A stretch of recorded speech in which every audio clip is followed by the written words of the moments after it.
Hi everyone, I'm here to talk about the third day of England versus Pakistan. This match is getting so exciting and so interesting.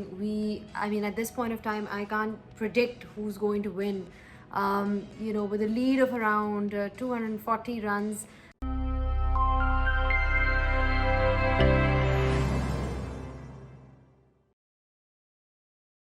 But then England has come back really strongly in the game. You've got to give credit to them for the way they've bowled today, including Ben Stokes, Chris Wokes. So एक time पे लग रहा था कि पाकिस्तान 300 की lead कर लेगा, but ऐसा हुआ नहीं बिकॉज इंग्लैंड ने बॉलिंग बहुत अच्छी कराई और पाकिस्तान की बैटिंग कुछ क्वेश्चनेबल थी आज. पहली इनिंग्स में जिस तरह की बैटिंग हमें नजर आई, सेकंड इनिंग्स में वैसी नजर नहीं आई. These are the 5 key takeaways for me from today's game. Agar Yasir Shah and Shadab Khan's performance together, they took 6 wickets. Yasir Shah took 4. And Yasir Shah एक ऐसे बॉलर हैं जो कि अगर रिदम में हो तो he can win matches for you because he takes wickets. And today he was right on the money. उन्होंने मुझे लगता है अपनी थोड़ी सी लाइन को जो है करेक्ट किया है. He was trying to bowl that fuller length outside off stump, getting the batsman to play.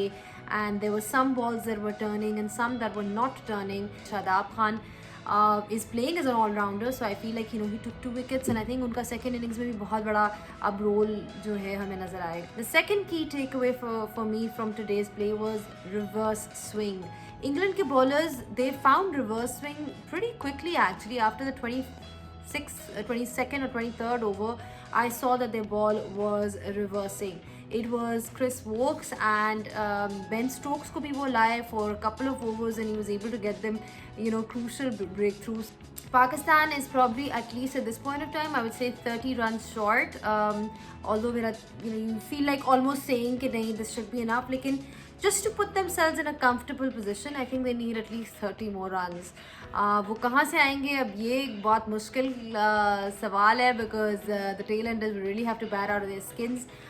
But that was the second key takeaway from today's play. The third key takeaway from today's play is the poor form of Azhar Ali. Now, Azhar Ali has been struggling since the South Africa series. I know that he's घर की pitches पे पाकिस्तान में is very different. I'm talking about struggling overseas because उनका एक problem है with his technique. I don't know if you guys have observed or seen. I think the commentators were talking about it as well on television, that he sort of loses his balance and gets his head out of the ball. Then he becomes a prime LBW candidate.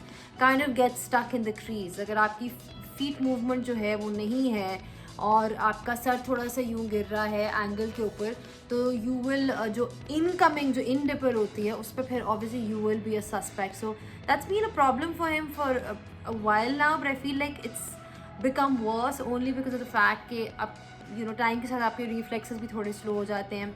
But having said that, I feel like Azhar, I have faith in Azhar. I feel like he will come back strongly at some point in the series. So let's not rule him out completely at this point of time. The fourth key takeaway was Abid Ali's shot. I know he's inexperienced, but उस situation में जब आपकी already एक opener निकल चुका है, आपको क्या ज़रूरत थी कि आप इस तरह की शॉट खेलें. And the fifth takeaway was for me was not a takeaway, but like the fifth highlight of the game was Asad Shafiq's run out. I think Asad Shafiq was looking reasonably better this time, and then it was his call.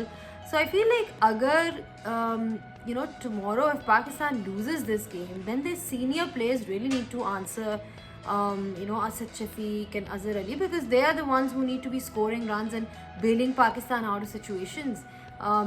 Run out होना या फिर जो भी इनकी technical problems हैं, somebody like Shadab Khan and the youngsters are actually putting in a better performance overall. So let's see, it's an extremely exciting test match and I am looking forward to day 4 because you just never know कि किस तरफ जो है ये जाएगा.